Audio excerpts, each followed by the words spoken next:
ഇതുവരെ എന്നെ കരുതിയ നാഥ, ഇനി എനിക്കെന്നും തവ കൃപ മതിയാ. ഇതുവരെ എന്നെ കരുതിയ നാഥ, ഇനി എനിക്കെന്നും തവ കൃപ മതിയാ. ഗുരുവരനാം നീ കരുതുകിൽ പിന്നെ കുറവൊരു ചെറുതും വരികില്ല പരനേ. അരികളിൻ നടുവിൽ വീരുന്നോർക്കും നീ പരിമള തൈലം പകരുമൻ ശിരസിൽ. അരികളിൻ നടുവിൽ വീരുന്നോർക്കും നീ പരിമള തൈലം പകരുമൻ ശിരസിൽ. ഇതുവരെ എന്നെ കരുതിയ നാഥ, ഇനി എനിക്കെന്നും തവ കൃപ മതിയാ. വചനമായി എഴുതപ്പെട്ടവനായ ദൈവമേ, സ്വർഗ്ഗസ്ഥപിതാവേ, വചനത്തിൽ കുറയ്ക്കുന്നവരെ കടാക്ഷിക്കുന്ന ദൈവം അവിടുന്നായിരിക്കാൻ സ്തോത്രം. അപ്പത്തിനായിട്ടുള്ള വിശപ്പല്ല, വെള്ളത്തിനായിട്ടുള്ള ദാഹമല്ല, ആഗ്രഹിക്കുന്ന ആത്മാക്കൾ തൃപ്തിപ്പെടുത്തുന്ന ദൈവത്തിന്റെ വചനം, മനങ്ങളുടെ തോലിരിക്കുന്ന മാൻപേടകളെ പ്രസവിക്കുമാറാക്കുന്ന ദൈവത്തിന്റെ വചനം. കർത്താവാദി ഞങ്ങളോട് സംസാരിക്കണമേ എന്ന് പ്രാർത്ഥിക്കുന്നു. ബലഹീനനായ ദാസനെ ദൈവകരത്തിലേൽപ്പിച്ച് പ്രാർത്ഥിക്കുന്നു. കർത്താവേ, അവിടുത്തെ ക്രൂശിന്റെ മറവിൽ പറഞ്ഞിരിക്കുവാൻ കൃപ നൽകണമേ എന്ന് പ്രാർത്ഥിക്കുന്നു. നിന്റെ ജനത്തെ ഏൽപ്പിച്ച് പ്രാർത്ഥിക്കുന്നു. കർത്താവേ, വചനം നൂറുമേനിയെ ഫലം കായ്ക്കുവാൻ കർത്താവെ അവിടുത്തെ കൃപ വ്യാപരിക്കണമേ എന്ന് പ്രാർത്ഥിക്കുന്നു. വചനം നഷ്ടപ്പെട്ടു പോകാതെ കർത്താവെ അവിടുത്തെ കൃപയിൽ കർത്താവെ ഫലം കായ്ക്കുവാൻ കൃപ വ്യാപരിക്കണമേ എന്ന് പ്രാർത്ഥിക്കുന്നു. ആലസ്യം പരിസരത്തെ അവിടുത്തെ ദൂതഗണങ്ങളാൽ കാവൽ ചെയ്യണം, അവിടുത്തെ രക്തവളപ്പിൽ സൂക്ഷിക്കണമേ എന്ന് പ്രാർത്ഥിക്കുന്നു. ആദ്യം അവിടുത്തെ കൃപ വ്യാപരിച്ചാണ് സകല മഹത്വം അവിടത്തേക്ക് യേശു മിശിഹായ തന്നെയാണ് നാമത്തിൽ തന്നെ. ദൈവത്തിന്റെ പരിശുദ്ധമായ നാം വാഴ്ത്തപ്പെടുന്നതാകട്ടെ. നന്ദിയുള്ള ഹൃദയത്തോടെ ദൈവത്തിന് സ്തോത്രം ചെയ്യുന്നു. ഈ മനോഹരമായ ദേവാലയത്തിൽ ദൈവത്തിന്റെ വചനവുമായിട്ട് നിൽക്കുവാൻ ദൈവം ഒരുക്കിയ ഈ അനുഗ്രഹത്തിനായി പ്രത്യേകിച്ച് ദൈവത്തിന് സ്തോത്രം ചെയ്യുന്നു. ഏറ്റവും ആദരണീയനായ സ്നേഹിതനായിരിക്കുന്ന ദൈവവചനോടും ഈ സഭയുടെ ചർച്ചകൾ വെച്ചുകൊടും പ്രത്യേകമായ ദൈവനാമത്തിൽ നന്ദി അറിയിക്കുന്നു. ദൈവത്തിന് കൃപയായിരിക്കട്ടെ. ആമുഖമായിട്ടുള്ള വിചാരവാക്കുകൾ സമയത്തിന്റെ ദൗർലഭ്യം കൊണ്ട് കുറയ്ക്കുകയാണെന്നാൽ ഇവിടെ ആയിരിക്കുന്ന മാമനച്ഛനോട് സ്തോത്രം ചെയ്യും. ദേവി തോമസ് അച്ഛൻ, ശ്രീധരനായ ലോകിയച്ഛനൊക്കെ കടന്നു വന്നിട്ട് എല്ലാ പ്രിയപ്പെട്ടവരെയും നന്ദിയോടെ ഓർക്കുന്നു. ദൈവത്തിന്റെ കൃപ അനുഗ്രഹം ധാരാളമായിട്ട് ദൈവജനത്തിന്മേൽ ദൈവം ധാരാളമായിട്ട് നൽകട്ടെ എന്ന് പ്രാർത്ഥിക്കുന്നു. പ്രിയപ്പെട്ട പ്രാർത്ഥനകൾ നമുക്ക് ഓരോരുത്തർക്കും അനുഗ്രഹമായി തീരട്ടെ എന്ന് പ്രാർത്ഥിക്കുന്നു. അല്പസമയത്തെ വചനാധ്യാനത്തിനായിട്ട് ദൈവവചനം ആധാരമാക്കി ചിന്തിക്കുവാൻ വേണ്ടി ആഗ്രഹിക്കുകയാണ്. ഹോജ നസറുദ്ദീനെ പറ്റി നമുക്ക് എല്ലാവർക്കും അറിയാവുന്ന വ്യക്തിത്വമാണ്. വളരെ സരസനായ പല കാര്യങ്ങളും അവതരിപ്പിക്കുന്ന വ്യക്തിയാണ്.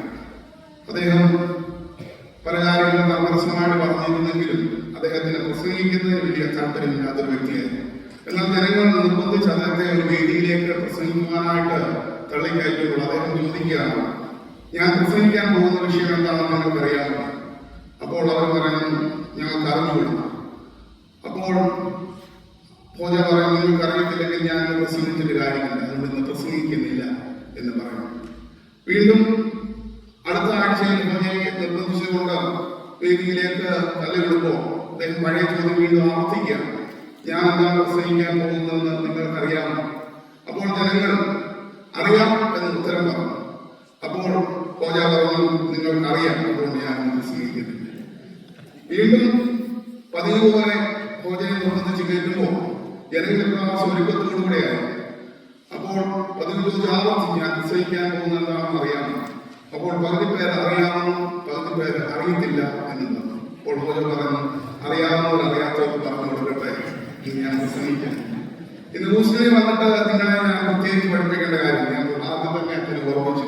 ഹൂസ്റ്റൺ ദേവാലയത്തിൽ നിന്ന് ഡിസ് കോമ്പറ്റീഷൻ കടന്നു വന്നവർ ട്രോഫിയും കൊണ്ടേ പോരാറുണ്ട്. അതുകൊണ്ട് ദൈവജനത്തിൽ നല്ല പാണ്ഡിത്യമുള്ളവരാണ്.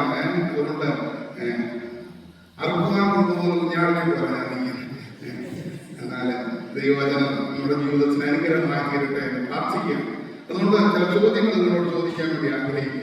ഏകദേശം 1600 വർഷങ്ങൾ കൊണ്ട് 40-ലധികം പ്രവാചകന്മാരാൽ എഴുതപ്പെട്ട ദൈവത്തിന്റെ വചനം ഭൂമിയുടെ ആരംഭം മുതൽ അവസാനം വരെയുള്ള കാര്യങ്ങളെ പറ്റി വളരെ കൃത്യമായിട്ട് രേഖപ്പെടുത്തിയിട്ടുണ്ട്.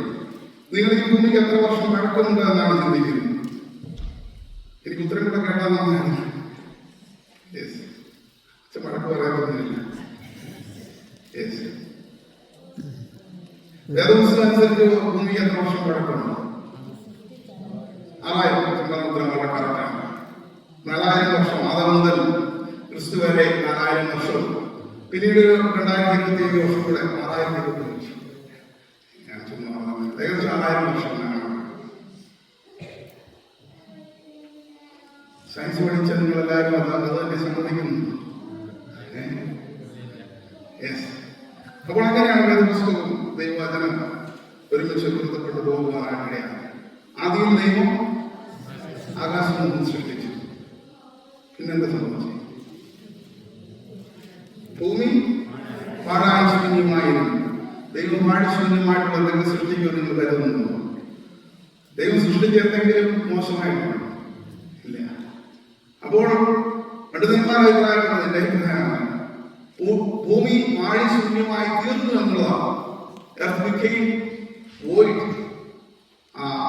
ഒരുപക്ഷെ കോടാനുകോടി വർഷങ്ങൾ പഴക്കമുള്ള ഭൂമി പാഴ്ശൂന്യമായി തീർന്നു. പാഴ്ശൂന്യമായി തീർന്ന ഭൂമിയിൽ നിന്ന് ദൈവം വീണ്ടും റീക്രിയേറ്റ് ചെയ്യുന്നു, റിസ്റ്റോർ ചെയ്യുന്നു എന്നുള്ള ചിന്ത. ഞാൻ ചിന്ത പറഞ്ഞു എന്നുള്ളത് മാത്രമേ ഉള്ളൂ. ഇതാണ് യഥാർത്ഥ സത്യമെന്ന് ഞാൻ പറയുന്നത്. എന്നാൽ നിങ്ങൾ ആ വരികൾക്കിടയിൽ കൂടെ വായിക്കുമ്പോൾ ഒരുപക്ഷെ കോടാനുകോടി വർഷങ്ങളുടെ ചരിത്രം നമുക്ക് ആ 2 വരികളിൽ മനസ്സിലാക്കുവാനായിട്ട് സാധിക്കും. അങ്ങനെയാണെങ്കിൽ ദൈവം വീണ്ടും റിസ്റ്റോർ ചെയ്യുക, വീണ്ടും ക്രിയേറ്റ് ചെയ്യുക. എന്തു തന്നെയായിരുന്നാലും ഭൂമിയുടെ അവസാനത്തിന് ശേഷം വീണ്ടും ദൈവം പുതിയ ആകാശം പുതിയ ഭൂമിയും സൃഷ്ടിക്കുന്നു. നമ്മൾ റിസ്റ്റോർ ചെയ്യുന്നതിനെ പറ്റി പറഞ്ഞു. അന്ന് എന്തായിരുന്ന അവസ്ഥയിലേക്ക് അതിന്റെ പഴയ അവസ്ഥയിലേക്ക് മാറ്റുകയാണ്. നമ്മെ ദൈവത്തിന്റെ സാദൃശ്യത്തിലാണ് വിളിച്ചത്. 21-ാം അധ്യായം 27, 26, 27 വാക്യങ്ങൾ. മനുഷ്യനെ ദൈവത്തിന്റെ സ്വരൂപത്തിനും സാദൃശ്യത്തിനും നിർമ്മിച്ചു. God created human being in the image of God.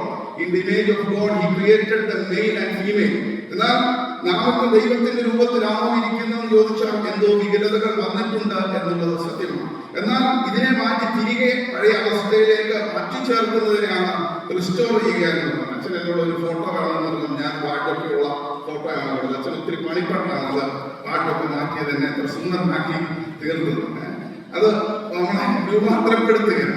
അതുപോലെ ദൈവത്തിന്റെ വചനം നമ്മെ രൂപാന്തരപ്പെടുത്തുന്നു, ക്രിയ ചെയ്യുന്നു. വേദപുസ്തകത്തിലെ ഏറ്റവും പഴയ പുസ്തകമാണ് ഇയ്യോബിന്റെ പുസ്തകമാണ് വേദപുസ്തകത്തിലെ പഴയ പുസ്തകമായിട്ട് നമ്മൾ കണക്കാക്കുന്നത്. കാരണം ഉൽപ്പത്തി പുസ്തകം മുതൽ ആരംഭിക്കുന്നതെങ്കിലും മോശ എഴുതിയ, ഒരുപക്ഷെ മോശ തന്നെയാണ് ഇയ്യോബിന്റെ ഗ്രന്ഥകർത്താവ് എന്നൊക്കെയാണ് നമ്മൾ ചിന്തിക്കുന്നത്.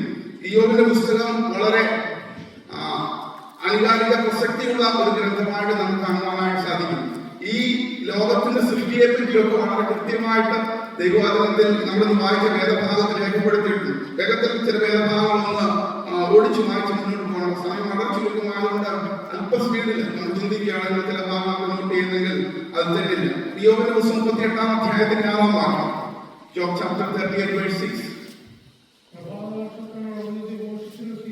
പ്രഭാനക്ഷത്രങ്ങൾ ഒന്നിച്ച് ഘോഷിച്ചുല്ലസിക്കുകയും ദൈവപുത്രന്മാരെല്ലാം സന്തോഷിച്ചാർക്കുകയും ചെയ്തപ്പോൾ അടുത്ത വാക്യം, അതിന്റെ അടിസ്ഥാനം ഏതിന്മേൽ ഉറപ്പിച്ചു. ഭൂമിയുടെ അടിസ്ഥാനം ഇടുന്നതിനെ പറ്റി പറയുക. ദേവാലയത്തിന് ശിലാസ്ഥാപനം നടത്തിയതുപോലെ ഭൂമിക്ക് അടിസ്ഥാനം ഇട്ടതിനെ പറ്റി പ്രഭാത നക്ഷത്രങ്ങൾ ഒന്നിച്ച് ഘോഷിച്ചപ്പോൾ ഭൂമിക്ക് അടിസ്ഥാനം ഇട്ടു എന്നുള്ള ദൈവത്തിന്റെ വചനം ഇയ്യോബിന്റെ പുസ്തകത്തിൽ സൂചിപ്പിക്കുകയാണ്. ഭൂമി എവിടെയാണ് പൊക്കിയിരിക്കുന്നത്? ഭൂമി എവിടെയാണ് നിൽക്കുന്നത്? പഴമക്കാര് ഹെർക്കുലസിന്റെ തോളിലാണ്, അല്ലെങ്കിൽ ആമയുടെ പുറത്താണ്. ആ ആമയുടെ നിൽക്കുന്നത് വേറെ ആമയുടെ പുറത്ത്. ഇങ്ങനെയുള്ള പല ചിത്രീകരണം ഉള്ളപ്പോൾ ഒന്നുമില്ലായെങ്കിൽ ഈ ഭൂമിയെ തൂക്കിയിട്ടിരിക്കുന്നു ഇയ്യോബിന്റെ പുസ്തകത്തിൽ വളരെ കൃത്യമായിട്ട് പറഞ്ഞു. ഇയ്യോബിന്റെ പുസ്തകം 26-ാം അധ്യായത്തിന് 7-ാം വാക്യം. Job chapter 26:7. ഇയ്യോബിന്റെ പുസ്തകത്തിൽ മാത്രമേ ഞാൻ സംസാരിക്കുന്നത്. വേഗത്തിൽ മൊബൈലൊക്കെ ഉപയോഗിച്ച് വായിക്കുന്നതിൽ എനിക്ക് ഉത്തരത്തിന് അസൂന്യത്തിന്മേൽ തൂക്കിയിരിക്കുന്നു, ഭൂമിയെ നാസ്തികത്വത്തിന്മേൽ തൂക്കിയിടുന്നു. ഒന്നുമില്ലായെങ്കിലാണ് ഭൂമിയെ തൂക്കിയിട്ടിരിക്കുന്നത്. അത് കണ്ടെത്തുവാൻ ശാസ്ത്രലോകം എത്ര പണിപ്പെട്ടു എന്നുള്ളത് സത്യകരമായ കാര്യമാണ്. ഒന്നുമില്ല, നാസ്തികത്വത്തിന്മേൽ ഭൂമിയെ തൂക്കിയിട്ടിരിക്കുന്ന ദൈവത്തിന്റെ വചനത്തിൽ വളരെ കൃത്യമായിട്ട് ഈ ഭൂമിയെ പറ്റി പറഞ്ഞിരിക്കുന്നു. ഈ ഭൂമിക്ക് അത് വരച്ചിരിക്കുന്നു. സമുദ്രത്തെ, കടലിനെ അത് വരച്ചിരിക്കും. എന്താണ്? ഇളത്തരികളാണ് ദൈവം അത് വരച്ചിരിക്കും. 38-ാം അധ്യായത്തിന്റെ 11-ാം വാക്യം പറയുന്നു, ഇത്രത്തോളം നിനക്ക് വരാം, ഇത് കടക്കരുത് എന്ന് പറഞ്ഞ് ദൈവം മണത്തരി കൊണ്ട് സമുദ്രത്തിന് അതിവരയ്ക്കുന്നതായിട്ട് കാണും. സമുദ്രതീരത്ത് താമസിക്കാം. വായിച്ചാൽ 28-ാം അധ്യായത്തിൽ 11-ാം വാക്യം. ഇത്രത്തോളം നിനക്ക് വരാം, ഇത് കടക്കരുത്, ഇവിടെ നിന്റെ തിരുമാലകളുടെ ഗർവം നിലയ്ക്കും. ഇത്രത്തോളം നിനക്ക് വരെ ഇത് കടക്കരുത്, ഇവിടെ നിന്റെ തിരുമാലകളുടെ ഗർവം നിലയ്ക്കും. അതുകൊണ്ടാണ് ശക്തമായ സമുദ്രത്തെ മണത്തരി കൊണ്ട് അതിവരച്ചിരിക്കുന്ന ദൈവത്തെ പറ്റി യോബിന്റെ പുസ്തകത്തിൽ ദൈവത്തിന്റെ വാക്കുകളിൽ കൂടെ നമ്മൾ വായിച്ചു കാണുകയാണ്. യോബിന്റെ പുസ്തകം എന്തുകൊണ്ടാണ് ഇന്ന് കോളേജുകൾ പഠിപ്പിക്കുന്നത്? ഞാൻ MA ലിറ്ററേച്ചർ പഠിച്ച ഒരു വ്യക്തിയാണല്ലോ. കോളേജില് സെക്യുലർ കോളേജില്, ബിഷപ്പ് കോളേജിലാണ് MA ചെയ്ത്, മറ്റ് സ്റ്റഡീസൊക്കെ ഞാൻ CMS കോളേജിലാണ്. അപ്പോൾ അവിടെ പാഠപുസ്തകമായിട്ട് ഉപയോഗിക്കുന്ന ഒരു പുസ്തകമാണ് ദ ബുക്ക് ഓഫ് ജോബ്. കാരണം ഗദ്യവും പദ്യവും ഒരുപോലെ ഇടകലർന്ന വളരെ രമണീയമായിരിക്കുന്ന ഒരു പുസ്തകമാണ്. അതുകൊണ്ടാണ് ബുക്ക് ഓഫ് ജോബ് പിള്ളേർക്ക് പഠിക്കാനുള്ള ഒരു സാഹിത്യ കൃതിയായിട്ട്, പോസ്റ്റ് പോയട്രിക് ബുക്കായിട്ട് ഉപയോഗിക്കാനായിട്ട് ഇടയായത്. യോബിന്റെ ജീവചരിത്രത്തെ പറ്റി നമ്മൾ പരിശോധിക്കുമ്പോൾ യോബ് വാസ്തവത്തിൽ ജീവിച്ചിരുന്ന ഒരു വ്യക്തിയായിരുന്നു എന്നുള്ളത് പലപ്പോഴും നമുക്ക് സംശയം തോന്നിയേക്കാം. ഉൽപ്പത്തി പുസ്തകം 46-ാം അധ്യായത്തിന്റെ 13-ാം വാക്യം നമ്മൾ വായിക്കുമ്പോൾ യാക്കോബിന്റെ മക്കളിൽ ഇസ്സാഖാറിന്റെ പുത്രന്മാരിൽ യോബ് എന്ന പേരുള്ള ഒരു വ്യക്തിയെ പറ്റി ചില സൂചനകൾ നമുക്ക് വായിക്കാനായിട്ട് സാധിക്കും. വേഗത്തിൽ വായിക്കാം.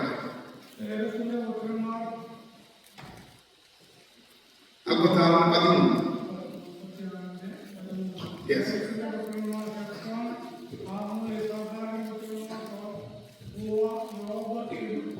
യോബ്, ഇസ്സാഖാറിന്റെ പുത്രന്മാർ യോബ് എന്ന പേര് കാണുന്നു.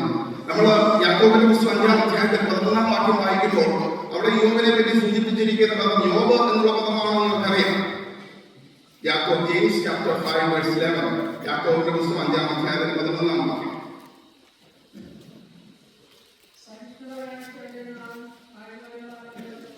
സഹിഷ്ണുത കാണിച്ചവരെ നാം ഭാഗ്യവാന്മാർ നിലനിർത്തുന്നു.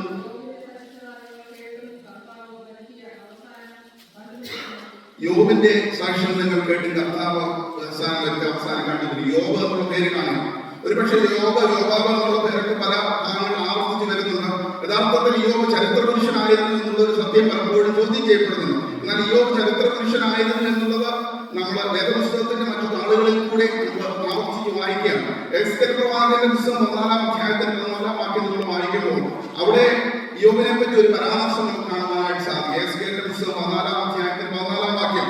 ഈ ദേശം നശിപ്പിക്കേണ്ടി വന്നാൽ, അവിടെ ഇടയിൽ നിന്ന് പ്രാർത്ഥിക്കുവാനായിട്ട് ചില വ്യക്തികൾ വന്നാലും അവരെ മാത്രമേ രക്ഷിക്കുകയുള്ളൂ എന്ന ദൈവത്തിന്റെ അരുളപ്പാടാണ് നമ്മളവിടെ വായിക്കുന്നത്. നോഹ, ദാനിയേൽ, യോബ് എന്നീ 3 പുരുഷന്മാരുണ്ടായിരുന്നാലും അവർ തങ്ങളുടെ നീതിയാൽ സ്വന്തം ജീവനെ മാത്രമേ രക്ഷിക്കുകയുള്ളൂ എന്ന് അവിടെ രേഖപ്പെടുത്തിയിരിക്കുന്നു. അതുപോലെ തന്നെയുള്ള വാക്യം വീണ്ടും ആവർത്തിച്ച് 14-ാം അധ്യായത്തിന്റെ 20-ാം വാക്യത്തിൽ നമ്മൾ വായിക്കുന്നു. എസ്കേലിന്റെ പുസ്തകം 14-ാം അധ്യായത്തിന്റെ 20-ാം വാക്യം. നോഹയും ദാനിയേലും യോബും അതിലുണ്ടായിരുന്നാലും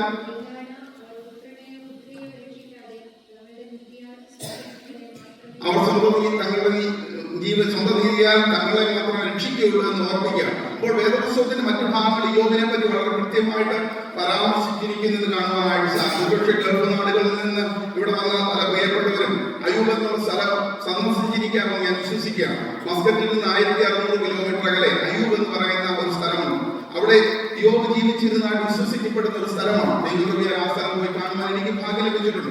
അവിടെ യോബിന്റെ കല്ലറ എന്ന് പറയുന്ന വളരുന്ന ഒരു കല്ലറയെ അവര് മുസ്ലിം സ്ത്രീകന്മാരൊക്കെ പച്ച പട്ടൊക്കെ വിരിച്ച് ഇന്നും സംരക്ഷിക്കുന്നുണ്ട്.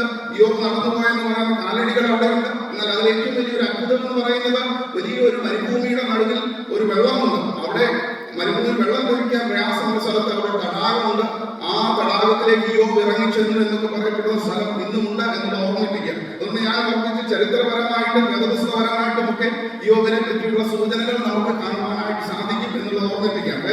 പുസ്തകത്തിലേക്ക് വേഗത്തിൽ മടങ്ങി യോബിന്റെ പുസ്തകം 1-ാം അധ്യായത്തിന്റെ 1-ാം വാക്യം. യോബ് ചാപ്റ്റർ 1:1.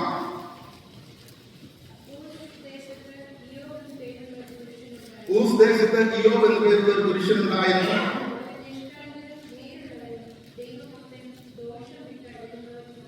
അവൻ നിഷ്കളങ്കന് നേരുള്ളവനും ദൈവഭക്തന് ദോഷം വിട്ടകലുന്നവൻ. ഇംഗ്ലീഷ് വേദഭാഗം വായിക്കാൻ കുഴപ്പമില്ല. He was an upright man. He shunned evil. He was God-fearing. He feared God and shunned evil. He was innocent. ഒരുപക്ഷെ യോബിനെ പറ്റി നമ്മൾ പരിശോധിക്കുമ്പോൾ ഒറ്റ വാക്യത്തിൽ പറഞ്ഞാൽ ഹി വാസ് എ പെർഫെക്റ്റ് മാൻ. ഒരു കുറ്റവും പറയാനായിട്ട് ഇല്ലാത്ത ഒരു വ്യക്തിയായിട്ട് നമുക്ക് യോബിനെ കാണുവാനായിട്ട് സാധിക്കും. 1-ാം അധ്യായത്തിന് 3-ാം വാക്യം നമ്മൾ വായിക്കുമ്പോൾ ആ ദേശത്ത് ധാരാളം ധനമുണ്ടായിരുന്നു. ആ കാലഘട്ടത്തെ കാടുമാടുകളെ സമ്പത്തായിട്ട് കണക്കാക്കിയിരുന്ന കാലഘട്ടത്തിൽ യോബിനെ പറ്റി നമ്മൾ വായിക്കുന്നത് ധനവാനായ ഒരു മനുഷ്യനായിരുന്നു. 1-ാം അധ്യായത്തിന് 3-ാം വാക്യം അവൻ 7,000 ആടും 3,000 ഒട്ടകവും 500 കാളയും 500 പെൺകുഴലിയും ഏറ്റവും ഉള്ള ദാസി. എത്ര മൃഗങ്ങളുണ്ടായിരുന്നു യോഗം? 14,500 മൃഗങ്ങളുണ്ടായിരുന്നു. നിങ്ങൾ കൂട്ടി വിഷമിക്കണം. ഏറെന്ന് പറയുമ്പോൾ രണ്ടാണ്. കാളയോടെ കൂട്ടാൻ സാധിക്കുന്നത് 500 കാള എന്ന് പറയുമ്പോൾ രണ്ടുണ്ട്. 7,000, 3,000, 10,000, പിന്നെ 11,500 പെൺകുഴൽ. ഓക്കെ, അപ്പോൾ he was a prosperous man. അവൻ വളരെ ധനാഢ്യനായ ഒരു മനുഷ്യനായിരുന്നു. ദൈവം അനുഗ്രഹിച്ച ഒരു മനുഷ്യനായിരുന്നു. എന്നാൽ ഈ സമ്പത്തിന്റെ മധ്യത്തിൽ ദൈവത്തെ മറന്നു കളയാത്ത ഒരു വ്യക്തിയായിരുന്നു. He was a prayerful man. 1-ാം അധ്യായത്തിന് 5-ാം വാക്യം നമ്മൾ വായിക്കുമ്പോൾ മക്കൾ അവരുടെ വിശേഷ ദിവസങ്ങൾ, ഒരുപക്ഷെ പിറന്നാളിനെ പറ്റി സൂചിപ്പിക്കുന്ന വേദപുസ്തകത്തിലെ ഒരു വാക്യമാണ്. താങ്കാന്റെ ദിവസത്തിൽ അവർ വിരുന്നുനാഥകൾ പട്ടം കൂടുമ്പോൾ ഒരുപക്ഷെ ആ ഒരു പട്ടം ഒരു വർഷം മുഴുവൻ തികയുമ്പോൾ അവർ ഹൃദയം കൊണ്ട് ദൈവത്തിൽ നിന്ന് അകന്നു പോയോ എന്ന് ചിന്തിച്ച് അവരുടെ സംഗീതോത്തമാണ് ഹോമയാഗം കഴിക്കുന്ന യോബിനെ നമ്മൾ കാണുകയാണ്. ആ കാലഘട്ടത്തിൽ പുരോഹിതന്മാരില്ലായിരുന്ന കാലഘട്ടത്തിൽ ഭവനത്തിലെ പിതാക്കന്മാരാണ്, ഗോത്രപിതാക്കന്മാരാണ് യാഗം കഴിച്ചത്. അതുകൊണ്ടാണ് ഒരുപക്ഷെ വേദപുസ്തകത്തിൽ ഏറ്റവും പഴക്കം എന്ന പുസ്തകമാണ് യോബിന്റെ പുസ്തകം എന്ന് പറയപ്പെടുന്നത്. കാരണം മോശയുടെ ന്യായപ്രമാണം, മോശ എഴുതിയ പഞ്ചഗ്രന്ഥങ്ങൾ, ഉൽപ്പത്തി, പുറപ്പാട്, ലേവ്യ, സംഖ്യ, ആവർത്തനം എഴുതുന്ന കാലത്ത് മോശയിൽ കൂടെ ദൈവം കൽപ്പന കൊടുത്തപ്പോൾ പിന്നീട് അബ്രഹാം തുടങ്ങിയ പുരോഹിതന്മാരാണ് യാഗം കഴിച്ചിരുന്നത്. അതിനു മുമ്പുള്ള കാലഘട്ടമായിട്ട് കണക്കാക്കപ്പെടുന്നത്. അതുകൊണ്ടാണ് നമുക്ക് സമയം ചുരുക്കം കൊണ്ട് എല്ലാ വാക്യങ്ങളും വായിക്കുന്നില്ല. അങ്ങനെ യോബ് ദൈവഭക്തനായിട്ട് തന്റെ മക്കൾക്ക് വേണ്ടി യാഗം കഴിക്കുന്ന, പ്രാർത്ഥിക്കുന്ന ഒരു വ്യക്തിയാണ്. He was a prayerful man ആണെന്ന് കാണുവാനായിട്ട് സാധിക്കും. He was a perfect man. He was a prosperous man. He was a prayerful man. അങ്ങനെയുള്ള ഒരു വ്യക്തിയുടെ ജീവിതത്തിൽ എന്തുകൊണ്ട് ശോധനകൾ കടന്നു വന്നു എന്നുള്ള ഒരു ചിന്തയാണ്, ഈ പ്രമേയമാണ് യോബിന്റെ പുസ്തകത്തിൽ കൂടെ നമുക്ക് കാണുവാനായിട്ട് സാധിക്കുന്നു. ഒരുപക്ഷെ ലോകം മുഴുവൻ ചോദിച്ചുകൊണ്ടിരിക്കുന്ന ഒരു ചോദ്യമാണ്, ഞാൻ നിങ്ങൾ ചോദിക്കുന്ന ചോദ്യമായേക്കാം, എന്തുകൊണ്ട് എന്റെ ജീവിതത്തിൽ ഇപ്രകാരമുള്ള പ്രതിസന്ധികൾ കടന്നു വന്നു? യോബിനെ പറ്റി നമ്മൾ വായിക്കുമ്പോൾ യോബ് ദൈവഭക്തനായിരുന്ന ഒരു മനുഷ്യനായിരുന്നുവെന്ന് ഗ്രന്ഥകാരൻ തന്നെ സാക്ഷിക്കും. 1-ാം അധ്യായത്തിൽ 1-ാം വാക്യം വായിക്കുമ്പോൾ യോബ് ദൈവഭക്തനായിരുന്നു, ഒട്ടും വിട്ടകലുന്നവനായിരുന്നെന്ന് എഴുത്തുകാരൻ ഒരുപക്ഷെ മോശ അല്ലെങ്കിൽ യോബ് തന്നെ രേഖപ്പെടുത്തിയിരിക്കുന്നതായിട്ട് കാണുവാനായിട്ട് സാധിക്കും. 1-ാം അധ്യായത്തിൽ 8-ാം വാക്യം നമ്മൾ വായിക്കുമ്പോൾ അവിടെ ദൈവമാണ് സാക്ഷ്യം പറയുന്ന യോബ് ദൈവഭക്തനായിരുന്നു. വായിച്ചോട്ടെ, നമുക്ക് 8-ാം വാക്യം.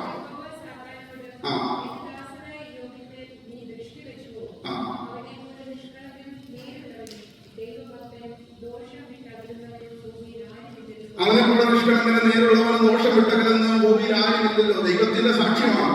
വീണ്ടും ദൈവം ഈ സാക്ഷ്യം പറയുന്നത് 2-ാം അധ്യായത്തിന്റെ 3-ാം വാക്യം വായിക്കുന്നു. Chapter 2 verse 3.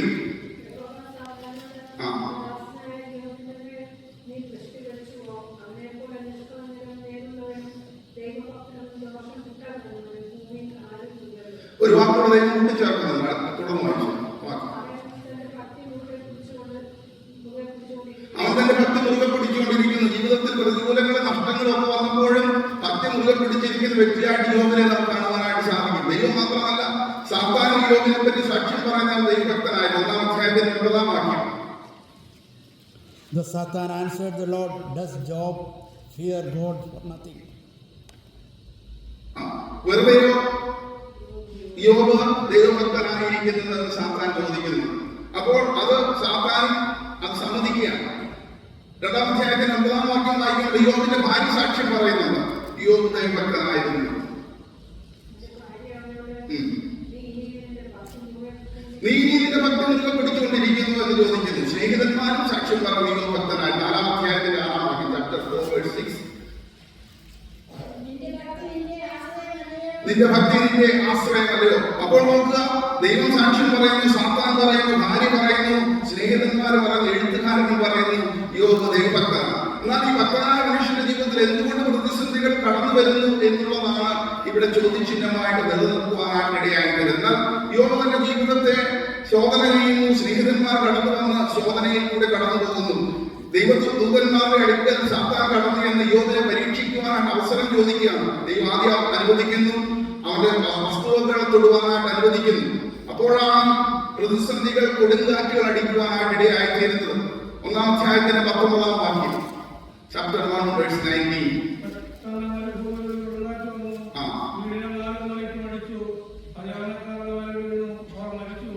പത്ത് മക്കളുടെ മേൽ ഒരു വലിയ കൊടിയ കാറ്റടിക്കുകയാണ്. ഒരു കൊടുങ്കാറ്റിൽ സകലവും നഷ്ടപ്പെടുകയാണ്. 14-ാം വാക്യം മുതൽ നമ്മൾ വായിക്കുമ്പോൾ ശബായ വന്ന കഴുതകളെയും കാളകളെയും ഒക്കെ പിടിച്ചുകൊണ്ട് പോകുന്നു. പിന്നീട് 16-ാം വാക്യത്തിലേക്കൊക്കെ വരുമ്പോൾ ആകാശം തീ വീഴുകയാണ്. 17-18 വാക്യങ്ങളൊക്കെ നമ്മൾ വായിക്കുമ്പോൾ കാണുന്നത് കല്ലേർ വന്ന ഒട്ടകങ്ങളെ പിടിച്ചുകൊണ്ട് എല്ലാം നഷ്ടപ്പെടുകയാണ്. ജീവിതത്തിലെല്ലാം നഷ്ടപ്പെട്ട ഒരു വ്യക്തിയായിട്ടാണ് യോബിനെ കാണുന്നത്. പിന്നീടും സാത്താൻ ആവശ്യപ്പെടുമ്പോൾ ദൈവം പറഞ്ഞു, ജീവനെ മാത്രം തുടരുത്, അവന്റെ ശരീരത്തിൽ പരിക്കുകൾ ആയിട്ട് രോഗമായിട്ട് ബാധിക്കുന്നതായിട്ട് കാണാനായിട്ട് സാധിക്കും. യോബ് റോഡ് കഷ്ണം എടുത്ത് ശരീരം ചുരുട്ടിക്കൊണ്ടിരിക്കുന്നതായിട്ടൊക്കെ അവർ രേഖപ്പെടുത്തിയിരുന്നു. അപ്രകാരം യോബിന്റെ സ്ഥലം കയ്യൂർ എന്ന് പറയുന്ന ദേശത്ത് അവർ റോഡ് കഷ്ണവും ഒക്കെ ആയിട്ട് അവിടെ സ്ഥാപിച്ചിട്ടുണ്ട് എന്നുള്ളത് ഓർമ്മിപ്പിക്കും. കേൾക്കുന്ന പ്രിയപ്പെട്ടവരെ ഞാൻ ഓർമ്മിക്കുവാൻ ആഗ്രഹിച്ചത്, ജീവിതത്തിലെ ഏറ്റവും പ്രതിസന്ധിയിൽ കൂടെ കടന്നുപോയത് നമ്മൾ പലപ്പോഴും പറയുന്ന ഒരു വാക്ക് യോബ് പറയുന്നത് 1-ാം അധ്യായത്തിന്റെ 21-ാം വാക്യം, യഹോവ തന്നു, യഹോവ എടുത്തു, യഹോവയുടെ നാമം വാഴ്ത്തപ്പെടുമാറാകട്ടെ. 22-ാം വാക്യം പറഞ്ഞത് ഇതിലൊന്നിലും യോബ് പാപം ചെയ്തില്ല. എത്ര ദൈവത്തിനാണ് ശരീരം മുഴുവൻ വ്രണങ്ങൾ ബാധിച്ചിരിക്കുകയാണ്, പ്രതിസന്ധികളിലൂടെ കടന്നു പോവുകയാണ്. അപ്പോൾ യോബ് എന്നാൽ ഒരു തെറ്റും പറയാതെ കുറ്റവുമില്ല നിൽക്കുകയാണ്. യോബിന്റെ സ്നേഹിതന്മാര് കടന്നു വന്ന് സംഭാഷിക്കുന്നതാണ് തുടർന്നുള്ള ചരിത്രം. നമുക്ക് സമയമനുസരിച്ച് ഭാഗത്തിൽ ചെന്ന് ഈ ഭാഗം വായിക്കുന്നതാണ്. 4-ാം അധ്യായം തേമാനായ എലീഫസ് ആണ് പറയുന്നത്. 8-ാം അധ്യായത്തിൽ ശൂന്യനായ ബിൽദ, ഓരോ വാക്യം വേണമെങ്കിൽ വെച്ച് 4-ാം അധ്യായത്തിൽ 1-ാം വാക്യം. തേമാനായ എലീഫസ് ആണ് 4-ാം അധ്യായം പറയുന്നത്. ഉത്തരമായിട്ട് 6-7 അധ്യായങ്ങളിൽ യോബ് ഉത്തരം പറയുന്നത്. 8-ാം അധ്യായത്തിൽ അടുത്ത ശൂന്യനായ ബിൽദ എന്നാണ് പറയുന്നത്. 8-ാം അധ്യായത്തിൽ 1-ാം വാക്യം അതിന് ശൂന്യനായ ബിൽദ. 11-ാം അധ്യായത്തിൽ നയമാന്യനായ സോഫറാണ് ഉത്തരം പറയുന്നത്. ഈ 3 പേരുകൾ നമ്മൾ പഠിക്കണം. 11-ാം അധ്യായത്തിൽ 1-ാം വാക്യം, ചാപ്റ്റർ 11 വേഴ്സ് 1.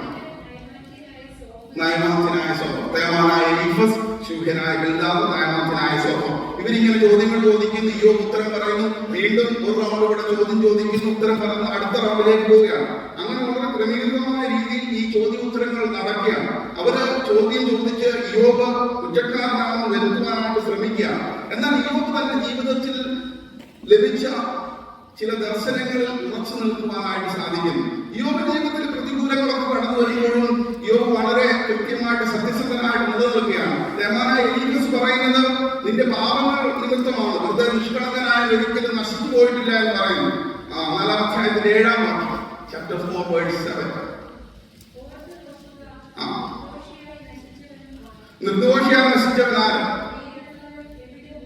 നേരിടുന്നവൻ എവിടെ കുടിച്ചു പോയിട്ടു, അതുകൊണ്ട് നിന്റെ പാപങ്ങൾ നിമിത്തമാണ് നീ നശിച്ചു പോകുന്നത് തേമാനായ എലീഫസ് പറയാം. ശൂന്യനായ ബിൽദാദ് അതുതന്നെയാണ് പറയുന്നത്. 8-ാം അധ്യായത്തിന്റെ 20-ാം വാക്യം, ചാപ്റ്റർ 8 വേഴ്സ് 20.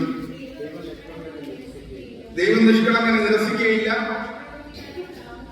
ദുഷ്പ്രവൃത്തിക്കാരെ താങ്ങില്ല. അതുകൊണ്ട് നിന്റെ ജീവിതത്തിലെ നിഷ്കളങ്കത ഇല്ലായ്മകളാണ് പ്രതിസന്ധി വന്നത്. ഒരു വാക്കുകൂടെ കൂട്ടിച്ചേർത്ത് പറയാം, ഒരുപക്ഷെ നിന്റെ മക്കളുടെ പാപം നിമിത്തമാണ് ഈ പ്രതികൂലങ്ങൾ കടന്നു വന്നത്. 8-ാം അധ്യായത്തിന്റെ 4-ാം വാക്യം, ചാപ്റ്റർ 8 വേഴ്സ് 4.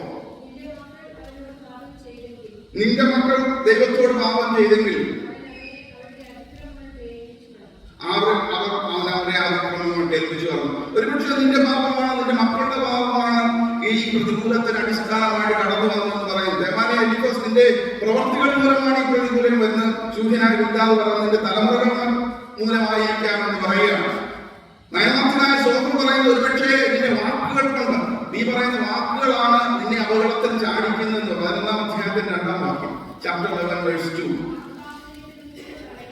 വാഗ്വാദത്തിന് ഉത്തരം പറയേണ്ടയോ, വിടുവാൻ നീതിമാനായിരിക്കും. എന്നാൽ യോബ് പല വാക്കുകൾ പറഞ്ഞെങ്കിലും തെറ്റൊന്നും പറഞ്ഞില്ല നമ്മൾ ആവർത്തിച്ച് വായിക്കുകയാണ്. എന്നാൽ 3-ാം അധ്യായത്തിന് 3-ാം വാക്യം വായിക്കുമ്പോൾ യോബ് അത്തരം തുറന്ന് ഒരു പാപം ചെയ്യുന്നതായിട്ട് അവർ രേഖപ്പെടുത്തിയിട്ടുണ്ട്. യോബിന്റെ പുസ്തകം 3-ാം അധ്യായത്തിന് 3-ാം വാക്യം, ഞാൻ ജനിച്ച ദിവസവും ഒരാളും ബാധിച്ചു എന്ന് പറഞ്ഞ രാത്രിയും നശിച്ചു പോകട്ടെ എന്ന് സ്വയം പരിതപിക്കുന്ന യോബിനെ നമുക്ക് കാണുവാനായിട്ട് സാധിക്കും. എന്നെ കേൾക്കുന്ന പ്രിയപ്പെട്ടവരെ, അവരുടെ ചോദ്യത്തിന്റെ ഉത്തരത്തിന്റെ ഒരു ആവത്തുക ഞാൻ വേഗത്തിൽ സൂചിപ്പിച്ചു എന്നുള്ളത് മാത്രമേ ഉള്ളൂ. എന്നാൽ ഇതിനൊന്നും യോബ് തളർന്നു പോകുന്ന ആയിട്ട് കാണുന്നില്ല. യോബിന് ചില ഉറപ്പുകൾ, യോബിന്റെ ജീവിതത്തിൽ ചില കാര്യങ്ങളെ പറ്റി ബോധ്യങ്ങളുണ്ട്. യോബിനുണ്ടായിരുന്ന ബോധ്യം നമ്മുടെ ജീവിതത്തിൽ കടന്നു വരുമ്പോഴാണ്, നമ്മുടെ ജീവിതത്തിൽ പ്രതികൂലങ്ങൾ കടന്നു വരുമ്പോഴും തളർന്നു പോകാതെ ഇരിക്കുവാനായിട്ട് സാധിക്കും. എന്നാൽ ഒരു കൺഫ്യൂഷൻ സ്റ്റേറ്റിലാണെങ്കിലും ചില കാര്യങ്ങളെ പറ്റി എനിക്ക് ബോധ്യമുണ്ട് എന്ന് യോബ് പറയാം. യോബിന്റെ പുസ്തകം 9-ാം അധ്യായത്തിൽ 2-ാം വാക്യം, ജോബ് ചാപ്റ്റർ 9:2. അതങ്ങനെ തന്നെ എന്ന് എനിക്കും അറിയാം നിശ്ചയം. How can a mortal, ദൈവസന്നിധിയിൽ ഒരു മനുഷ്യന് എങ്ങനെയാണ് നിൽക്കുവാനായിട്ട് സാധിക്കുന്നത് എന്ന് ചോദിക്കും. How can a mortal stand in the presence of God? How can a mortal be righteous in the presence of God? ദൈവസന്നിധിയിൽ ഒരു മനുഷ്യന് നീതിമാനാകാൻ സാധിക്കുമോ? ഇല്ല എന്നുള്ള ഉത്തരമാണ്, ഒരു കണ്ടീഷനാണ് അവിടെ യോബ് പറയാനായിട്ട് സാധിക്കും. എന്നെ കേൾക്കുന്ന പ്രിയപ്പെട്ടവരെ, ഈ ചരിത്രത്തിന്റെ സത്യം എന്താണെന്ന് ചോദിച്ചാൽ, നമ്മുടെ നേർച്ചകളോ കാഴ്ചകളോ ഒരുപക്ഷെ നമ്മൾ കയറുന്ന ക്രിയകൾ ചെയ്യുന്നതൊന്നും നമ്മെ രക്ഷിക്കുവാൻ പര്യാപ്തമല്ല എന്ന് തിരിച്ചറിയുവാനായിട്ട് സാധിക്കണം. എന്താണ് നമ്മെ രക്ഷിക്കുവാനായിട്ട് സാധിക്കുന്നത്? ഈ ലോകത്തിലെ യാതൊരു ശക്തിക്കും നമ്മെ രക്ഷിക്കുവാൻ സാധ്യമല്ല. നമ്മെ യഥാസ്ഥാനപ്പെടുത്തണമെങ്കിൽ ദൈവത്തിന് മാത്രമേ സാധിക്കുള്ളൂ. ദൈവത്തിന് സ്തോത്രം. അതുകൊണ്ടാണ് എന്ന് പറയുന്നത്, ദൈവമേ ഞങ്ങളെ യഥാസ്ഥാനപ്പെടുത്തണം. ഒരുപക്ഷെ ജീവിതത്തിൽ നഷ്ടപ്പെട്ടു പോകുമ്പോൾ മടക്കിക്കൊണ്ടുവരുവാൻ സാധിക്കുക ദൈവത്തിന് മാത്രമാണ്. ലോകം ഇന്നും ചോദിച്ചുകൊണ്ടിരിക്കുന്ന ഒരു ചോദ്യമാണ്, എന്റെ ജീവിതത്തിൽ എന്തുകൊണ്ടാണ് ഇത് സംഭവിക്കുന്നത്? ഒരുപക്ഷെ ഉത്തരം ലഭിച്ചില്ല എങ്കിലും ജീവിതത്തിൽ ദൈവത്തിന് മാറ്റങ്ങൾ വരുത്തുവാൻ സാധിക്കും എന്ന് വിശ്വസിക്കുവാൻ സാധിക്കുമ്പോൾ ഈ മനുഷ്യ ജീവിതം വളരെ ക്ഷണികമാണ് എന്ന് യോബിന്റെ പുസ്തകത്തിൽ ആവർത്തിച്ച് നമ്മൾ കാണുകയാണ്. 14-ാം അധ്യായത്തിന്റെ 1-ാം വാക്യം, ചാപ്റ്റർ 14:1. സ്ത്രീ പ്രസവിച്ച മനുഷ്യൻ അല്പായുസുള്ളവരും കഷ്ടസമ്പൂർണനുമായി ആകുന്നു എന്ന് രേഖപ്പെടുത്തിയിരിക്കുന്നു. Mortal born of woman are a few days and full of trouble. അല്പ ദിവസം മാത്രമേ ഉള്ളൂ, കഷ്ടം നിറഞ്ഞതാണ്. അവന്റെ ജീവിതം ഒരു പൂ പോലെ കൊഴിഞ്ഞു പോകുന്നു, ഒരു നിഴൽ പോലെ മാറിപ്പോകുന്നു. അടുത്ത വാക്യം, 2-ാം വാക്യം, അവൻ പൂ പോലെ വിടർന്ന് കൊഴിഞ്ഞു പോകുന്നു, നിലനിൽക്കാതെ പോലെ ഓടിപ്പോകുന്നു. 7-ാം അധ്യായത്തിൽ 1-ാം വാക്യം വായിക്കുമ്പോൾ ഈ ഭൂമിയിൽ ഒരു യുദ്ധക്കളത്തിലാണ് മനുഷ്യനെന്ന് രേഖപ്പെടുത്തിയിട്ടുണ്ട്. 7:1.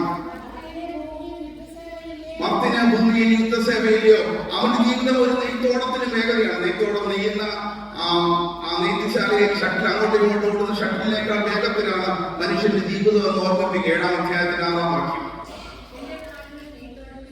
എന്റെ നാളുകൾ നെയ്ത്തോടത്തിലും വേഗതയുള്ളത്, അതൊരു ശ്വാസം പോലെ കഴിഞ്ഞു പോകുന്നു എന്ന് പറഞ്ഞു. 7-ാം അധ്യായത്തിന് 7-ാം വാക്യം,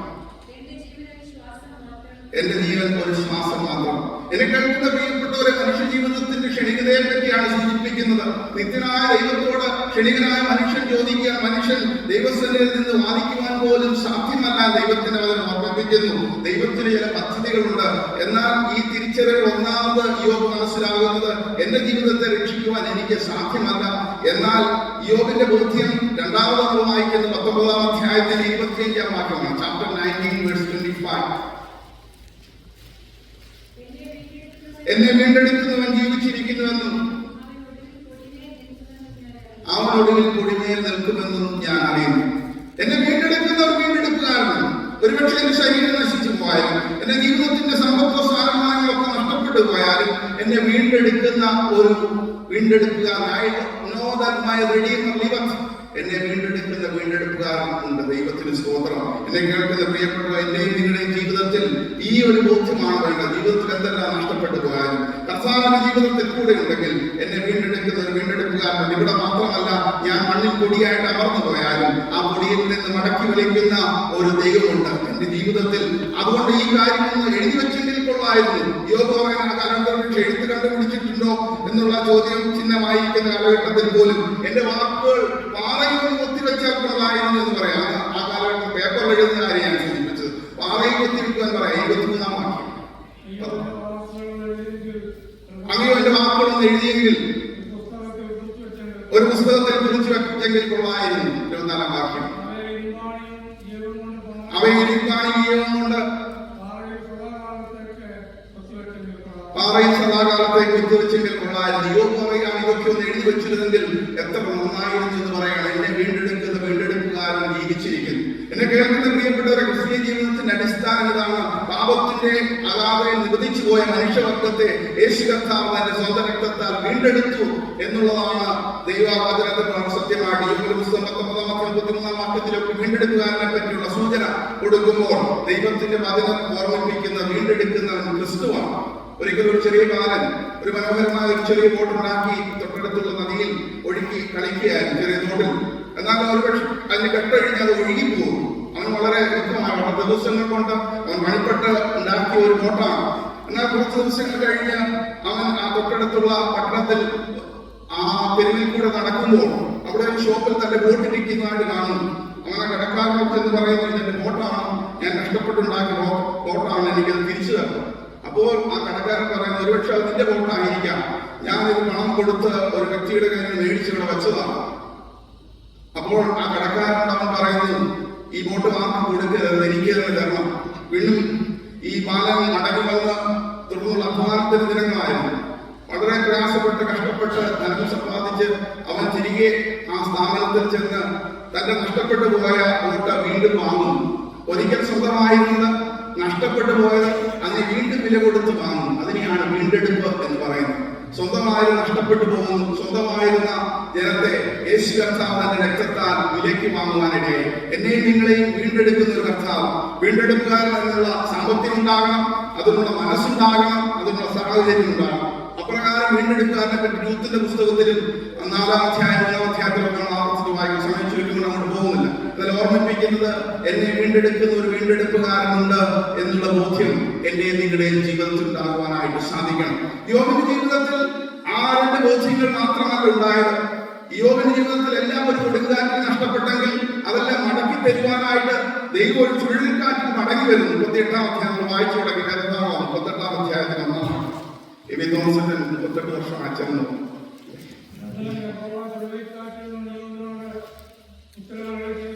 യഹോവ ചുഴലിക്കാറ്റിൽ യോബിനോട് ഉത്തരമാണ് ചെയ്യുന്നത്. യോബിന്റെ പുസ്തകം 1-ാം അധ്യായത്തിൽ 3-ാം വാക്യം വായിക്കുമ്പോൾ യഹോവ ചുഴലിക്കാറ്റിനെയും കൊടുങ്കാറ്റിനെയും തന്റെ ദൂതന്മാരായിട്ട് ഉപയോഗിക്കുന്നതായിട്ട് രേഖപ്പെടുത്തിയിട്ടുണ്ട്. 104-ാം സങ്കീർത്തനം 4-ാം വാക്യത്തിൽ അവൻ കാറ്റുകളെ തന്നെ ദൂതന്മാരാക്കുന്നത് രേഖപ്പെടുത്തിയിട്ടുണ്ട്. ഒരു കാറ്റെല്ലാം നഷ്ടപ്പെടുത്തിയെങ്കിൽ വേറൊരു കാറ്റിൽ ദൈവം മടങ്ങി വരിക. എന്നെ കേൾക്കുന്ന പ്രിയപ്പെട്ടവരെ, ജീവിതത്തിന് നഷ്ടങ്ങളിൽ ചില കൊടുങ്കാറ്റുകൾ കടന്നു വന്നേക്കാം. ഒരുപക്ഷെ മാനഹാനി കടന്നു വന്നേക്കാം, സാമ്പത്തിക നഷ്ടം കടന്നു വന്നേക്കാം, തലമുറകളുടെ നഷ്ടം കടന്നു വന്നേക്കാം. ഒരു കാറ്റിൽ നഷ്ടപ്പെട്ടെങ്കിൽ അതുകൊണ്ട് ജീവിതം അവസാനിക്കുന്ന ഇല്ല എന്ന് വേദപുസ്തകം ഓർമ്മിക്കുന്നു. അത് പറഞ്ഞുകൊണ്ട് ഈ പുസ്തകത്തിന്റെ താളുകൾ അടയുകയായിരുന്നെങ്കിൽ നമുക്ക് പ്രത്യാശിക്കുകയില്ല. എന്നാൽ താളുകൾ തിരിയുമ്പോൾ 38-ാം അധ്യായത്തിൽ ഒരു ചുഴലിക്കാറ്റിൽ ദൈവം പ്രത്യക്ഷനാകുന്നു. ദൈവം പ്രത്യക്ഷനാകുമ്പോൾ ജീവിതത്തിന് മാറ്റം കടന്നു വരിക. ദൈവത്തിന് സ്തോത്രം. നഷ്ടപ്പെട്ടതിനെ മടക്കി തരുന്ന, റിസ്റ്റോർ ചെയ്യുന്ന ഒരു ദൈവത്തെ പറ്റി വേദപുസ്തകത്തിൽ ആദ്യം പുസ്തകത്തിൽ തന്നെ കാണുന്നത് എത്ര ആശ്ചര്യകരമാണ്. യോബിനോട് തന്നെ ചോദ്യങ്ങൾ ചോദിക്കുകയാണ്.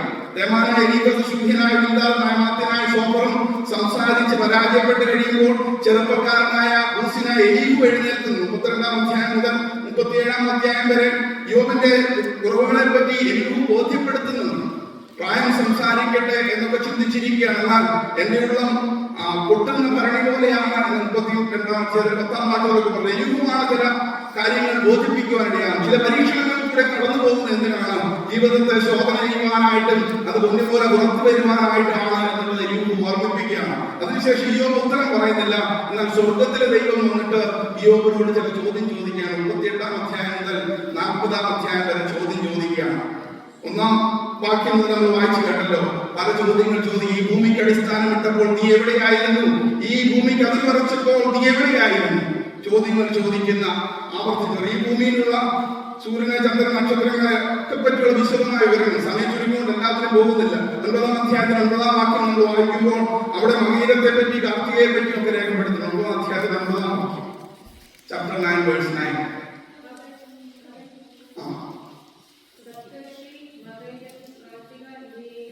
അവൻ സപ്തർഷി, മകീര, കാർത്തികയെയും തെക്കേ നക്ഷത്ര മണ്ഡലത്തിൽ ഉണ്ടാകും. നിങ്ങൾക്കെല്ലാം അറിയാവുന്ന നക്ഷത്രങ്ങളാണ്. കാർത്തിക ഒരു നക്ഷത്രമാണ്, പല നക്ഷത്രമാണ്.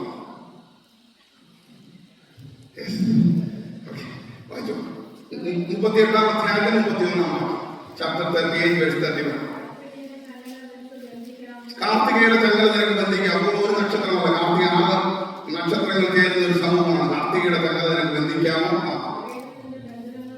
മകീരത്തിന്റെ ബന്ധനങ്ങൾ അയക്കാം. 3 നക്ഷത്രങ്ങൾ ചേരുന്ന ഒരു ശൃംഖലയാണ് മകയിൽ. അപ്പോൾ സപ്തർഷി അടുത്ത വാക്യം.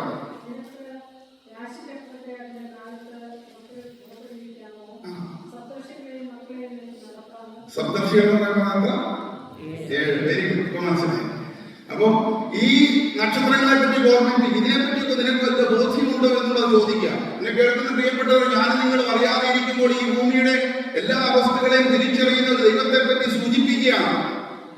39-ാം അധ്യായത്തിൽ 1-ാം വാക്യം നമ്മൾ വായിക്കുമ്പോൾ അവിടെ ചോദിക്കുന്ന കാട്ടാടുകളുടെ പ്രസവത്തെ പറ്റിയൊക്കെ ചോദിക്കുക. വായിക്കണം 31-ാം അധ്യായത്തിൽ 1-ാം വാക്യം. പാറയിലെ കാട്ടാടുകളുടെ പ്രസവകാലം നിനക്കറിയാമോ?